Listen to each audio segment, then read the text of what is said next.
बिस्मिल्लाहिर्रहमानिर्रहीम। अस्सलाम वालेकुम स्टूडेंट्स, मैं हूं हसान फरीद, आपका फिजिक्स टीचर। स्टूडेंट्स, आज का हमारा आर्टिकल है बोहर्स एटॉमिक मॉडल। ये वो मॉडल है जिसको आप लोग पहले भी पढ़ चुके हैं। ना सिर्फ 10th में आप लोगों ने पढ़ा, बल्कि इसको फर्स्ट ईयर केमिस्ट्री में भी आप लोग पढ़ चुके हैं। तो स्टूडेंट्स, हम देखेंगे कि हमारे सब्जेक्ट के हिसाब से बोहर की किन किन बातों को हमें देखना ज़रूरी है। तो आइए स्टूडेंट्स, स्टार्ट करते हैं आज का लेक्चर। स्टूडेंट्स, एटॉमिक मॉडल से क्या मुराद है? ये एक ऐसी थ्योरी होती है जिससे हमें पता चलता है कि एटम का स्ट्रक्चर जो है वो क्या होगा। स्टूडेंट्स, एटम को डायरेक्ट आंख से देखा नहीं जा सकता, ना ही किसी माइक्रोस्कोप से देखा जा सकता है। तो इस वजह से डिफरेंट साइंटिस्ट जो है वो डिफरेंट थ्योरीज देते रहे हैं, जिनमें से बोहर की थ्योरी भी बहुत इंपॉर्टेंट है। लेकिन स्टूडेंट, किसी थ्योरी को प्रॉपरली अंडरस्टैंड करने से पहले आपको सर्कमस्टांसेस पता होने चाहिए कि उस थ्योरी के वक्त हमें क्या कुछ मालूम था।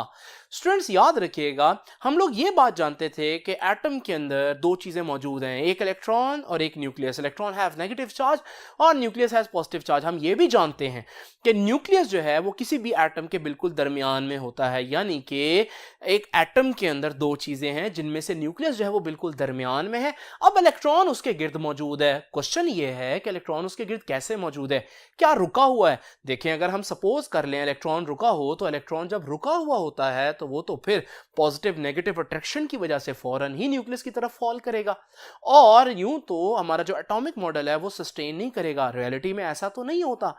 इसका मतलब ये तो नहीं हो सकता। तो फिर क्या होगा? इसके लिए हमारे पास जो एक ओल्ड मॉडल मौजूद था, वो मॉडल था रदरफोर्ड का। स्टूडेंट्स, रदरफोर्ड ने जब देखा कि हमारा जो सोलर सिस्टम है उसमें क्या होता है, दरमियान में सूरज होता है, और सारी चीजें गिरने से बचने के लिए, यानी कि सारे सैयारे, सारे प्लैनेट्स क्या कर रहे हैं, रिवॉल्व कर रहे हैं इसके गिर्द। तो उसने भी बिल्कुल ऐसी ही एक थ्योरी दी जिसे हम प्लैनेटरी मॉडल कहते हैं। उसने कहा कि दरमियान में न्यूक्लियस तो है, तो फिर इलेक्ट्रॉन भी क्या कर रहा होगा, बिल्कुल प्लैनेट्स की तरह इस न्यूक्लियस के गिर्द रिवॉल्व कर रहा होगा, ऑर्बिट कर रहा होगा। लेकिन स्टूडेंट्स, इसमें एक बड़ा मसला आ गया, और वो क्या था? स्टूडेंट्स, जब हम बात करते हैं प्लैनेट्स की, तो प्लैनेट मैस है, सूरज जो है, सन जो है, वो भी मैस है, एक मैस के गिर्द रिवॉल्व कर रहा है, इसमें कोई मसला नहीं है। लेकिन जब हम बात करते हैं एटॉमिक मॉडल की, जिसमें रदरफोर्ड ने एक न्यूक्लियस के गिर्द ये सपोज किया कि इलेक्ट्रॉन रिवॉल्व कर रहा है, तो ये एक चार्ज दूसरे चार्ज के गिर्द रिवॉल्व कर रहा है। स्टूडेंट्स, ये बात यहां पर एक मसला क्रिएट कर सकती है, और वो क्या है?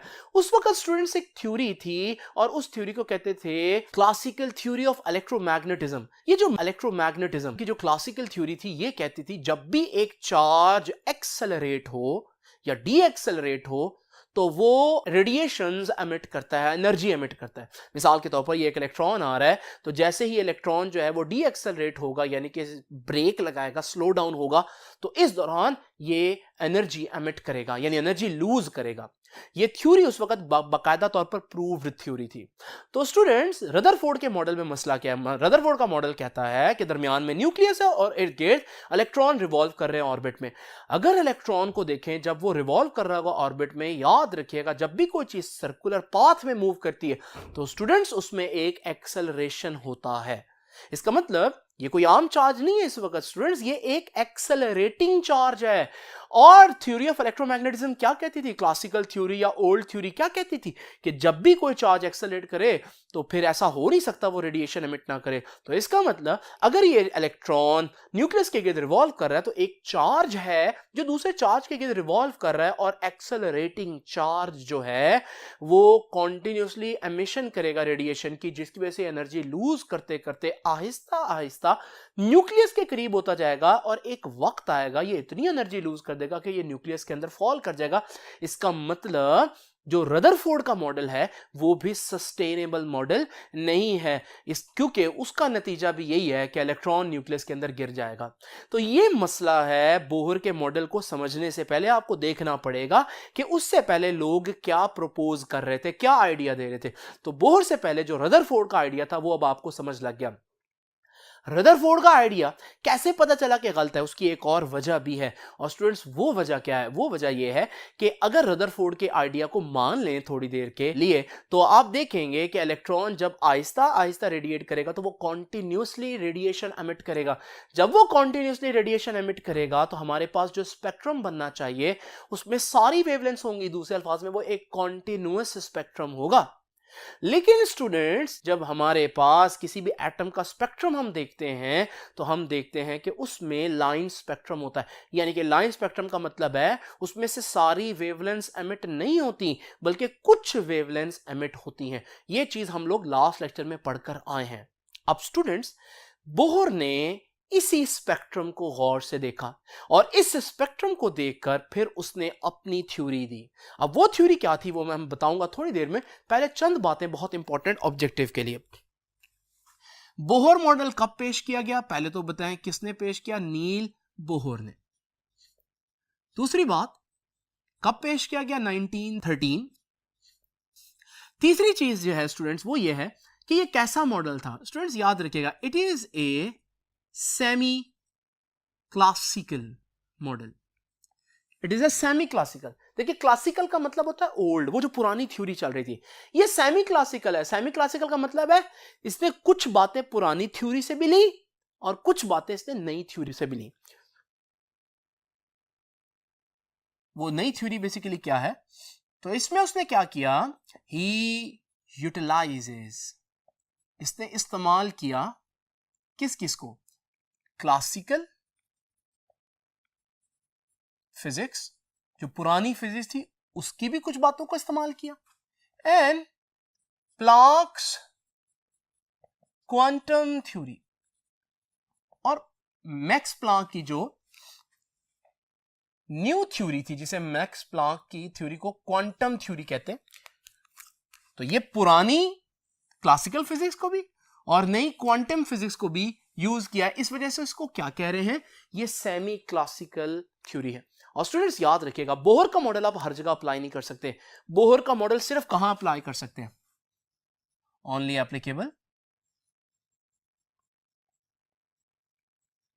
एप्लीकेबल टू एटम्स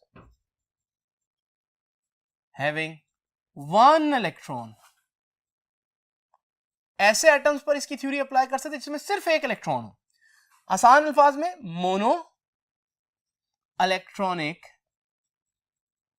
एटम्स कह सकता हूं, सिस्टम कह सकता हूं। आप सोच रहे होंगे इसमें सिर्फ हाइड्रोजन आएगा। नहीं स्टूडेंट्स, हाइड्रोजन तो आएगा ही, लेकिन इसमें हीलियम +1 भी आ सकता है। क्यों? क्योंकि अगर आप देखें हीलियम में बेसिकली 2 इलेक्ट्रॉन्स है, लेकिन अगर मैं हीलियम में से 1 इलेक्ट्रॉन निकाल दूं तो हमारे पास ये हीलियम का आयन बचा, अब इसमें 1 इलेक्ट्रॉन है। बिल्कुल इसी तरह से स्टूडेंट्स लिथियम में 3 इलेक्ट्रॉन है, लेकिन अगर मैं लिथियम के 2 इलेक्ट्रॉन्स जो हैं वो निकाल दूं तो मेरे पास लिथियम +2 बचेगा और उसमें 1 इलेक्ट्रॉन ही है। तो इसमें आपके पास हाइड्रोजन, हीलियम +1 आयन, लिथियम +2 और इस तरह से आप और भी मोनो इलेक्ट्रॉनिक एटम्स जो है वो क्रिएट कर सकते हैं।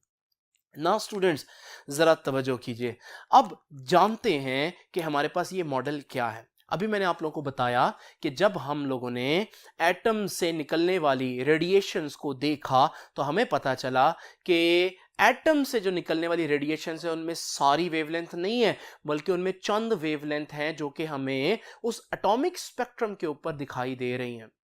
तो स्टूडेंट्स इसका यह मतलब है कि इलेक्ट्रॉन जो है वो न्यूक्लियस के गिर्द कॉन्टिन्यूसली करीब नहीं आ रहा जैसा रदरफोर्ड ने सोचा, क्योंकि अगर ऐसा होता तो फिर मेरे पास कॉन्टिन्यूसली करीब आने की वजह से थोड़ी थोड़ी रेडिएशन एमिट होती रहती तो मेरे पास सारी वेवलेंथ्स आती है, लेकिन ऐसा नहीं हुआ।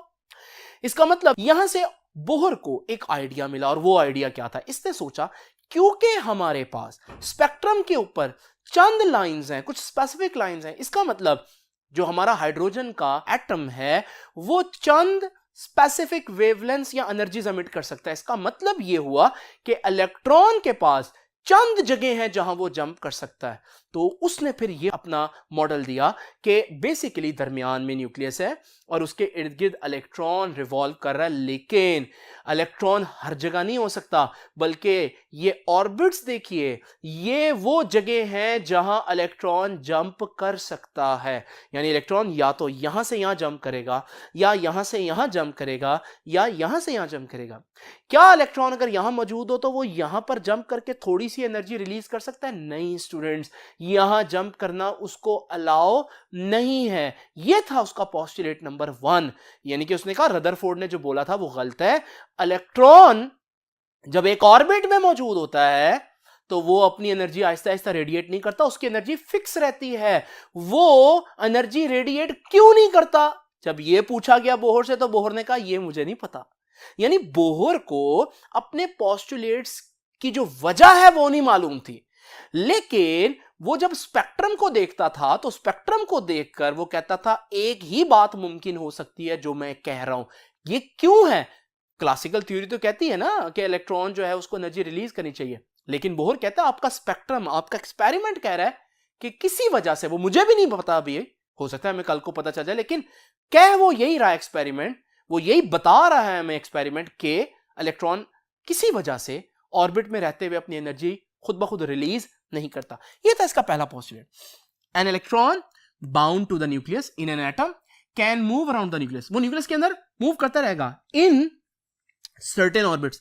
सर्टेन ऑर्बिट्स का मतलब क्या हर जगह ऑर्बिट बन सकता है? नहीं, कुछ जगह ऐसे यहां पर ऑर्बिट बन सकता है विदाउट रेडिएटिंग। ये है इंपॉर्टेंट बात।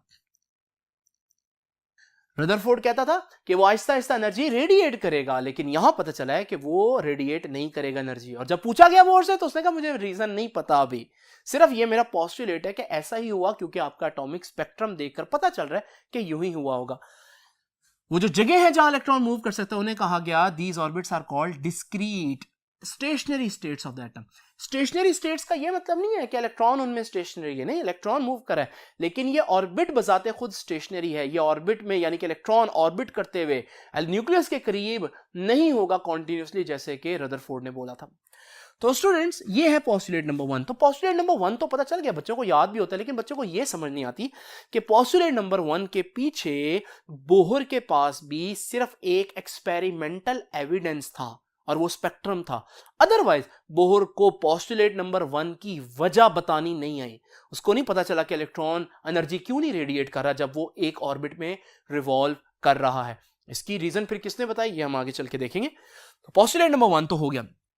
अच्छा, अब बोहर ने कहा कि भाई यहां पर इलेक्ट्रॉन अगर मौजूद है ना तो इलेक्ट्रॉन इधर ही रहेगा, यानी कि इलेक्ट्रॉन अपना ऑर्बिट नहीं छोड़ेगा। सिर्फ इलेक्ट्रॉन जो है ऑर्बिट अगर छोड़ेगा तो वो निचले ऑर्बिट पर आएगा, दरमियान में कहीं नहीं आएगा। अब हमने पूछा अच्छा चलो ये तो पता चल गया, इलेक्ट्रॉन अगर इधर है तो इधर ही रहेगा, और अगर इलेक्ट्रॉन इधर है तो वो इधर ही रहेगा, यानी कि कॉन्टिन्यूसली एनर्जी रेडिएट नहीं करेगा। लेकिन चलो आप यही बता दो कि इलेक्ट्रॉन कहां कहां रह सकता है। यानी कि आपने बताया ना कि इलेक्ट्रॉन हर जगह नहीं रह सकता, सिर्फ कुछ खास जगह जहां पर ऑर्बिट बनाएगा। तो इलेक्ट्रॉन कहां ऑर्बिट बताता है? उसने कहा हाँ मैंने एक पैटर्न देखा है। और वो पैटर्न क्या है? मैंने देखा है कि इलेक्ट्रॉन न्यूक्लियस के करीब सबसे जहां पर रह सकता है, उसके बाद फिर इलेक्ट्रॉन जो है वो यहां पर रह सकता है, फिर इलेक्ट्रॉन यहां पर रह सकता है।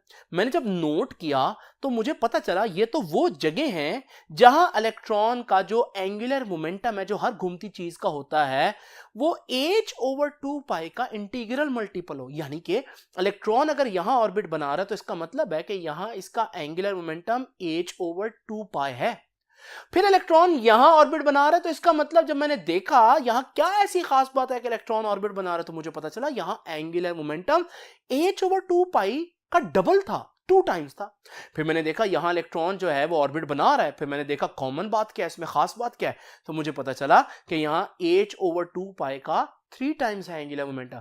फिर यहां पर इलेक्ट्रॉन जो है वो ऑर्बिट बना रहा है, इसका मतलब यहां h/2π का 4 टाइम्स है एंगुलर मोमेंटम। तो उससे पूछा गया कि इलेक्ट्रॉन कहां कहां ऑर्बिट बनाएगा, तो उसने कहा इलेक्ट्रॉन कुछ खास जगह है जो ऑर्बिट बना सकता है, और उसने वो जगह प्रिडिक्ट की, उसने बताई। उन्होंने कहा वो जगह जहां पर इलेक्ट्रॉन ऑर्बिट बना सकता है वो जगह होंगी जहां एंगुलर मोमेंटम उसका कितना बन रहा होगा, h/2π का 1 टाइम या 2 टाइम्स या 3 टाइम्स या 4 टाइम्स, यानी इंटीग्रल मल्टीपल बन रहा होगा। तो ये पोस्टुलेट नंबर 2 दिया उसने। ओनली दो स्टेशनरी ऑर्बिट्स आर अलाउड, सिर्फ वहां ऑर्बिट बनेगा for which orbital angular momentum is equal to an integral multiple of h/2π। जहां ऑर्बिटल एंगुलर मोमेंटम, ये चैप्टर नंबर 5 में आपने फार्मूला पढ़ा फर्स्ट ईयर में, ये एंगुलर मोमेंटम है। तो एंगुलर मोमेंटम कितना होगा इलेक्ट्रॉन का? h/2π का इंटीग्रल मल्टीपल। इंटीग्रल मल्टीपल का मतलब 1 टाइम, 2 टाइम, 3 टाइम। तो n की वैल्यू जो है, ये जो n है इसकी वैल्यू 1 हो सकती है, 2 हो सकती है, 3 हो सकती है, 4 हो सकती है एंड सो ऑन। इस n का एक नाम भी है स्टूडेंट्स, याद रखिएगा, principal quantum number. Principal quantum number.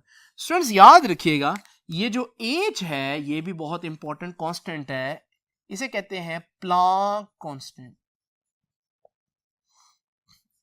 Students इसकी वैल्यू याद रखनी है आपने, इसकी वैल्यू है 6.63 into 10 raise to the power minus 34 joule seconds. तो याद रखिएगा ये यूनिट भी इसका याद रखिएगा, और याद रखिएगा जो एंगुलर मोमेंटम का यूनिट होगा वही प्लांक कांस्टेंट का, यानी इसका यूनिट भी क्या होगा स्टूडेंट्स, जूल सेकेंड। तो सेकंड पोस्टुलेट में क्या कह रहा है बोहर?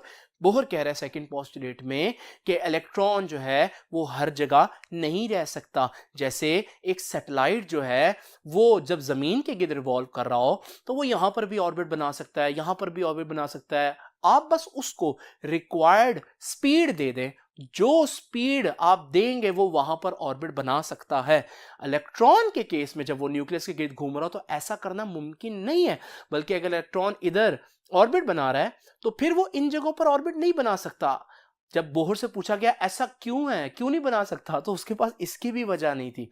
उसे नहीं पता यहां ऑर्बिट क्यों नहीं बन सकता, बस उसे यह पता है कि यहां ऑर्बिट नहीं बनेगा। वजह क्या है, रीजन क्या है, ये नहीं हमें मालूम। तो यानी कि ऑर्बिट यहां पर होगा या यहां पर होगा या यहां पर हो सकता है। तो ये तो उसने बता दिया कि कुछ ऑर्बिट्स बन सकते हैं, लेकिन कुछ ही क्यों बन सकते हैं, बाकी जगहों पर ऐसा क्या है जो इलेक्ट्रॉन को इजाजत नहीं मिलती न्यूक्लियस के गिर्द रिवॉल्व करने की, ये रीजन बोहर को नहीं पता था। तो दो पोस्टुलेट अभी तक हम लोगों ने पढ़े। दोनों पोस्टुलेट में आप लोगों ने एक बात नोट की कि पोस्टुलेट एक्सपेरिमेंटल एविडेंस की बुनियाद पर दिए गए। जो उसने देखा स्पेक्ट्रम में उसको सच मानकर उसने उस तरह का आइडिया सपोज कर लिया, प्रपोज कर दिया। लेकिन उसकी वजह क्या है, ऐसा क्यों हो रहा है कि इलेक्ट्रॉन जो है वो हर जगह ऑर्बिट नहीं बना सकते, ऐसा क्यों हो रहा है कि इलेक्ट्रॉन एक ऑर्बिट में रहते हुए एनर्जी रेडिएट नहीं करता, हालांकि उसको करना चाहिए क्योंकि वो एक्सेलरेटिंग चार्ज है। इनकी वजह बोहर को नहीं मालूम थी।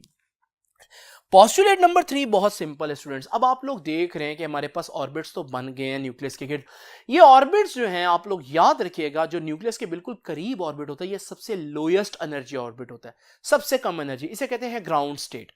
स्टूडेंट्स याद रखिएगा, अगर हमारे पास इलेक्ट्रॉन ग्राउंड स्टेट से ऊपर हो उसे हम कहते हैं ये एक्साइटेड स्टेट है। और याद रखिएगा ये जो एक्साइटेड स्टेट है इस ऑर्बिट को हम एन कहते हैं, और जो ग्राउंड स्टेट है जहां पर इलेक्ट्रॉन जंप कर सकता है उसे हम पी ऑर्बिट कहते हैं। तो यहां पर एन पर जो उसकी एनर्जी होगी उसे हम ई एन कहेंगे, और जो पी पर उसकी एनर्जी होगी उसे हम ई पी कह देते हैं। स्टूडेंट्स इलेक्ट्रॉन यहां रह सकता है या फिर यहां रह सकता है, दरमियान में तो कहीं नहीं रह सकता। तो अगर इलेक्ट्रॉन जंप करता भी है तो वो इधर आ जाएगा। जब वो इधर आएगा स्टूडेंट्स तो इस दौरान वो एनर्जी रिलीज करेगा।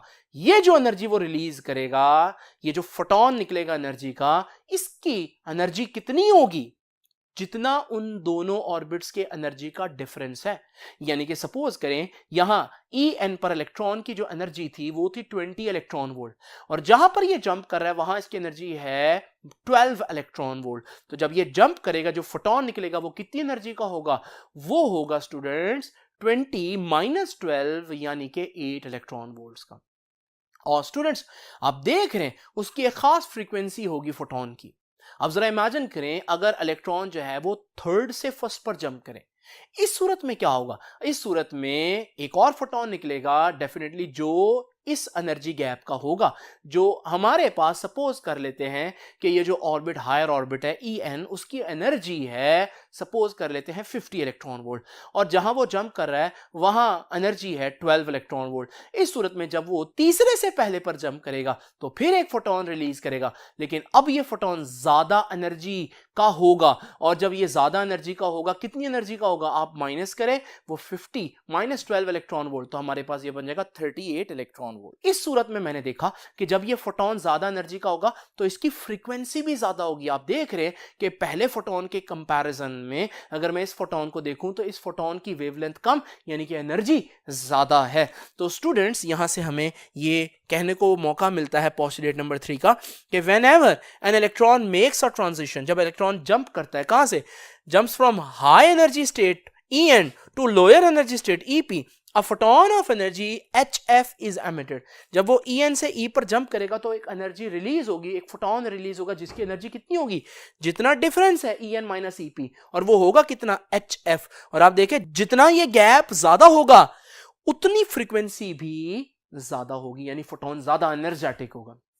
स्टूडेंट्स, ये है हमारे पास बोहर के 3 पोस्टुलेट्स। देखिए पोस्टुलेट बहुत आसान है, लेकिन अगर आप वाकई में इस चीज को एंजॉय करना चाहते हैं कि किस तरह से चीजें जो है वो साइंटिफिक दुनिया के अंदर आहिस्ता आहिस्ता एवोल्यूशन के प्रोसेस के जरिए बेहतर होती हैं, तो आपको ये जानना जरूरी है कि पोस्टुलेट नंबर 1 और पोस्टुलेट नंबर 2 बोहर ने जो दिए उसकी रीजन खुद बोहर को भी मालूम नहीं थी। उसे पता तो था एक्सपेरिमेंट करके कि ऐसा भी हो रहा है और ऐसा भी हो रहा है, लेकिन ऐसा क्यों हो रहा है? इलेक्ट्रॉन किसी ऑर्बिट में रहते हुए एनर्जी क्यों रेडिएट नहीं कर रहा, और इलेक्ट्रॉन हर जगह न्यूक्लियस के गिर्द ऑर्बिट क्यों नहीं बना सकता, वो सिर्फ कुछ जगहों पर ही ऑर्बिट क्यों बना सकते हैं, कुछ जगह उसको अलाउ क्यों है ऑर्बिट बनाने के लिए? इन चीजों की वजह हमें बताने वाला शख्स है डी ब्रोगले। डी ब्रोगले ने क्या थ्योरी दी ये हम पढ़ेंगे नेक्स्ट आर्टिकल में। ये बातें आप लोगों ने याद रखनी है नेक्स्ट आर्टिकल के लिए।